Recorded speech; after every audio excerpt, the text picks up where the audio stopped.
लोमड़ी और भेड़िया। एक समय की बात है, कुछ ऊंचे पहाड़ों की तलहटी में एक छोटा सा गांव था और थोड़ी दूर पर दो रास्ते मिलते थे, जिनमें से एक पूर्व की ओर और दूसरा पश्चिम की ओर जाता था। गांव के लोग शांत, मेहनती लोग थे, जो पूरे दिन खेतों में काम करते थे और शाम को जब छोटे से चच में घंटी बजती थी तो घर के लिए निकल पड़ते थे। गर्मियों की सुबह में वे अपने झुंडों को चरागाह में ले जाते थे और सूर्योदय से सूर्यास्त तक खुश और संतुष्ट रहते थे।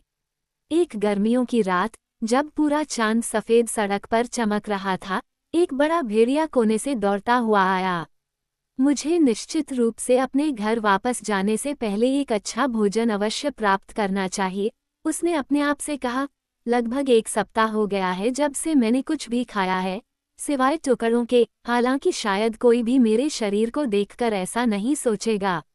बेशक पहाड़ों में बहुत सारे खरगोश और खरहा हैं, लेकिन उन्हें पकड़ने के लिए वास्तव में एक ग्रेहाउंड होना चाहिए, और मैं इतना युवा नहीं हूँ जितना मैं था।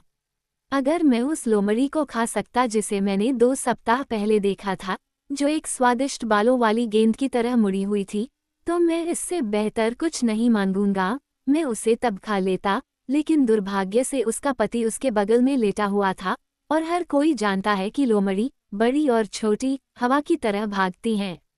वास्तव में ऐसा लगता है जैसे मेरे लिए शिकार करने के लिए एक भेड़िया के अलावा कोई जीवित प्राणी नहीं बचा था, और जैसा कि कहावत है, एक भेड़िया दूसरे को नहीं काटता।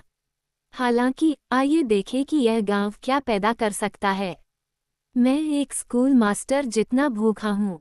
अब जब भेड़िए के मन में ये विचार चल रहे थे, वही लोमड़ी, जिसके बारे में वह सोच रहा था, दूसरी सड़क पर सरपट भाग रही थी।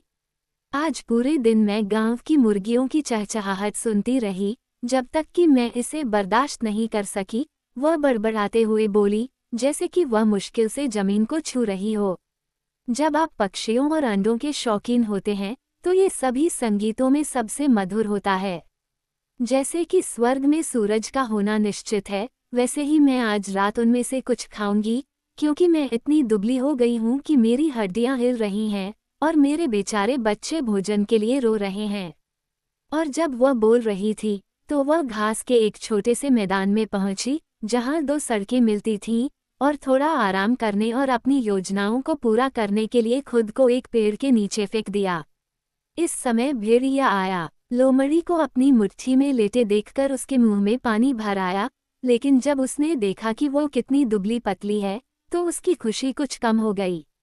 लोमड़ी के तेज कानों ने उसके पंजों की आवाज सुनी, हालांकि वे मखमल की तरह मुलायम थे, और उसने अपना सिर घुमाकर विनम्रता से कहा, क्या यह आप हैं, पड़ोसी? ये कैसी अजीब जगह है। मुझे उम्मीद है कि आप बिल्कुल ठीक होंगे। मेरे स्वास्थ्य के बारे में तो बिल्कुल ठीक है, भेड़िए ने उत्तर दिया, जिसकी आंखें लालच से चमक रही थीं। कम से कम जब कोई बहुत भूखा हो तो उतना अच्छा हो सकता है। लेकिन तुम्हें क्या हो गया है? पखवाड़े भर पहले तुम दिल की इच्छा के अनुसार मोटे थे। मैं बीमार हूँ, बहुत बीमार, लोमड़ी ने उत्तर दिया, और जो तुम कह रहे हो वह बिल्कुल सच है। मेरी तुलना में तो एक कीड़ा भी मोटा है। वह तो है, फिर भी तुम मेरे लिए काफी अच्छे हो, क्योंकि भूखे को रोटी मिलना मुश्किल नहीं है। ओह, तुम हमेशा मजाक करते रहते हो। मुझे यकीन है कि तुम मेरी आधी भी भूख ही नहीं हो। ये हम शीघ्र ही देखेंगे, भेड़िया चिल्लाया, अपना विशाल मुंह खोला और एक छलांग के लिए झुक गया। तुम क्या कर रहे हो? लोमड़ी ने पीछे कदम रखते हुए कहा। मैं क्या कर रहा हूँ? मैं जो करने जा रहा हूँ, वो ये है कि मैं मुर्गे के बांध देने से भी कम समय में तुम्हारे लिए अपना भोजन तैयार कर लूँगा।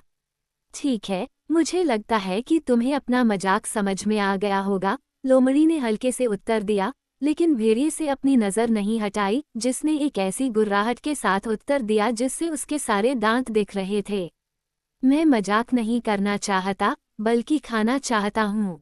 लेकिन निश्चित रूप से आप जैसे प्रतिभाशाली व्यक्ति को ये समझना चाहिए कि आप मुझे आखिरी निवाला तक खा सकते हैं और कभी यह नहीं जान पाएंगे कि आपने कुछ निगला भी है।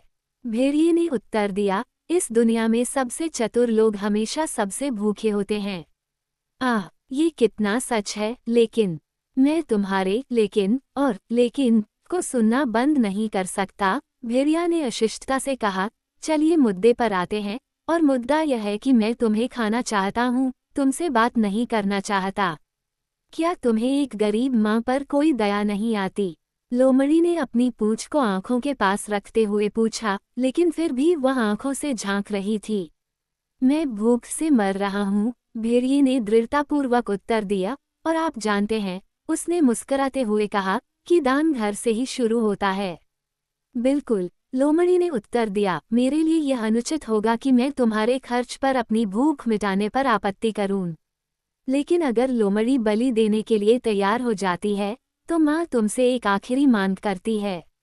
तो जल्दी करो और मेरा समय बर्बाद मत करो, क्योंकि मैं अब और इंतजार नहीं कर सकता। तुम क्या चाहते हो? तुम्हें पता होना चाहिए, लोमड़ी ने कहा, कि इस गांव में एक अमीर आदमी है जो गर्मियों में इतना पनीर बनाता है कि वो पूरे साल चल जाए, और उसे अपने आंगन में एक पुराने कुएं में रखता है, जो अब सूख चुका है। कुएं के पास एक खंभे पर 2 बाल्टियां लटकी हुई हैं, जिनका इस्तेमाल पहले के दिनों में पानी खींचने के लिए किया जाता था। कई रातों से मैं महल में चुपके से जाता रहा हूँ, और बाल्टी में खुद को डुबोता रहा हूँ, और बच्चों को खिलाने के लिए पर्याप्त पनीर घर ले आता हूँ। मैं तुमसे बस इतना ही विनती करता हूँ कि तुम मेरे साथ चलो, और मुर्गियों और ऐसी चीज़ों का शिकार करने के बजाय मैं मरने से पहले पनीर से अच्छा खाना बना लूँगा। लेकिन अब तक तो सारी पनीरियाँ खत्म हो गई होंगी। अगर तुम सिर्फ उनकी मात्रा देख पाते।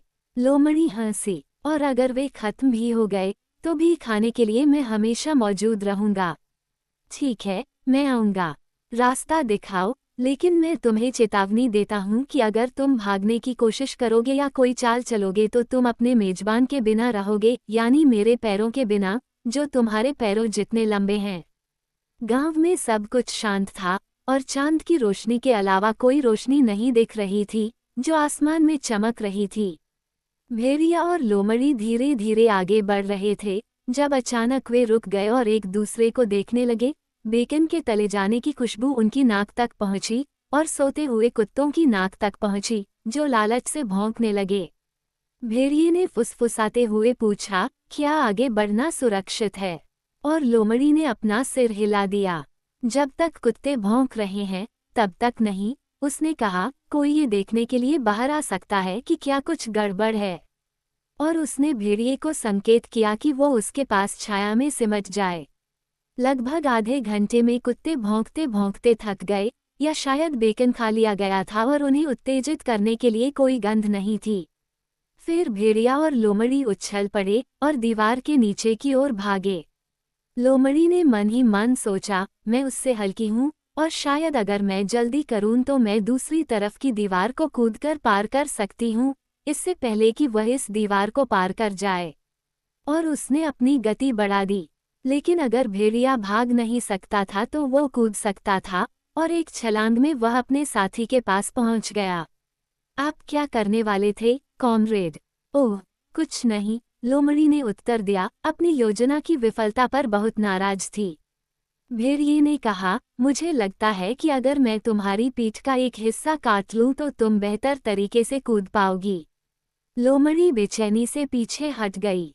सावधान रहो, नहीं तो मैं चिल्लाऊंगी, वो गुर्राए। और भेड़िया, ये समझते हुए कि अगर लोमड़ी ने अपनी धमकी को पूरा किया तो क्या हो सकता है, अपने साथी को दीवार पर कूदने का संकेत दिया, जहां वह तुरंत उसके पीछे चला गया। एक बार ऊपर पहुंचकर वे नीचे झुक गए और अपने चारों ओर देखने लगे।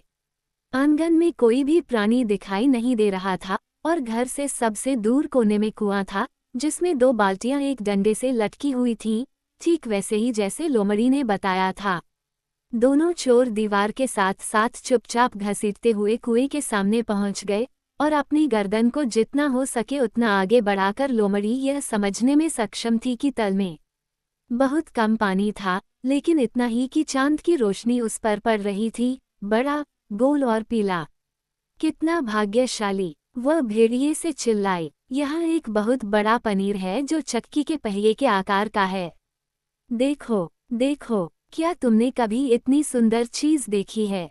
कभी नहीं, भेड़िए ने उत्तर दिया, अपनी बारी में झांकते हुए। उसकी आंखें लालच से चमक रही थीं, क्योंकि उसने कल्पना की थी कि पानी में चंद्रमा का प्रतिबिंब वास्तव में एक पनीर था। और अब अविश्वासी, तुम्हें क्या कहना है? और लोमड़ी धीरे से हंसी। भेड़िए ने उत्तर दिया, तुम एक औरत हो, मैं मतलब एक लोमड़ी हूँ, अपने वचन की पक्की। ठीक है, तो फिर उस बाल्टी में जाओ और पेट भर खाओ, लोमड़ी ने कहा। ओह, क्या ये तुम्हारा खेल है? भेड़िए ने मुस्कुराते हुए पूछा। नहीं, नहीं, जो व्यक्ति बाल्टी में डूबेगा वह तुम हो, और अगर तुम नहीं डूबे तो तुम्हारा सिर तुम्हारे बिना ही रहेगा। बेशक मैं नीचे जाऊंगी, और बहुत खुशी से जाऊंगी, लोमड़ी ने उत्तर दिया, जिसे भेड़िए के उत्तर की उम्मीद थी। भेड़िए ने कहा, और ध्यान रखना कि तुम सारा पनीर ना खा जाओ, नहीं तो ये तुम्हारे लिए और भी बुरा होगा। लेकिन लोमड़ी ने उसकी ओर आंसू भरी आंखों से देखा। अलविदा, संदिग्ध, उसने उदास होकर कहा और बाल्टी में चढ़ गई। कुछ ही देर में वह कुएं की तलहटी तक पहुंच गई और उसने पाया कि पानी इतना गहरा नहीं था कि वह अपने पैरों को ढक सके। क्यों, ये तो मेरी सोच से भी बड़ा और समृद्ध है, वह भेड़िए की ओर मुड़ते हुए बोली, जो कुएं की दीवार पर झुका हुआ था।